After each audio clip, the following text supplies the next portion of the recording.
Hello. അപ്പോൾ ഇന്നൊരു പയർ മെഴുക്ക് പുരട്ടിയുടെ റെസിപ്പിയാണ് കാണിക്കാൻ പോകുന്നത്. നല്ല ഫ്രഷ് പയറാണ്.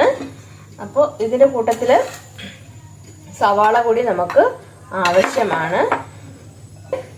ഇതിനെ അരിഞ്ഞെടുക്കാം. പയർ ഇവിടെ അരിഞ്ഞെടുത്ത് കഴിഞ്ഞു. സവാളയും അരിഞ്ഞെടുത്തിട്ടുണ്ട്. അപ്പോൾ നമുക്ക് കടുക് വറുത്ത് ഇത് ചേർത്ത് കൊടുക്കാം. കടുക് വറുത്ത് കഴിഞ്ഞു. പയർ ഇതിലേക്ക് ചേർത്ത് കൊടുക്കാം. കുറച്ച് മഞ്ഞൾപ്പൊടിയും ഉപ്പും ചേർത്ത് കൊടുക്കുക. മഞ്ഞൾപ്പൊടിയും ഉപ്പും ചേർത്ത് ലോ ഫ്ലെയിമിൽ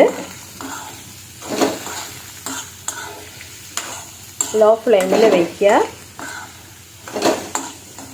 അതിനുശേഷം നല്ലപോലെ ഇതിനെ കൂട്ടി യോജിപ്പിക്കുക. അടച്ചു വെച്ച് വേവിക്കാം. ഇടയ്ക്ക് തുറന്ന് നോക്കി ഇളക്കി അടച്ചു വയ്ക്കണം.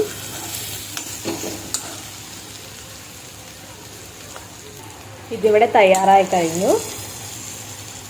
മെഴുക്ക് പുരട്ടി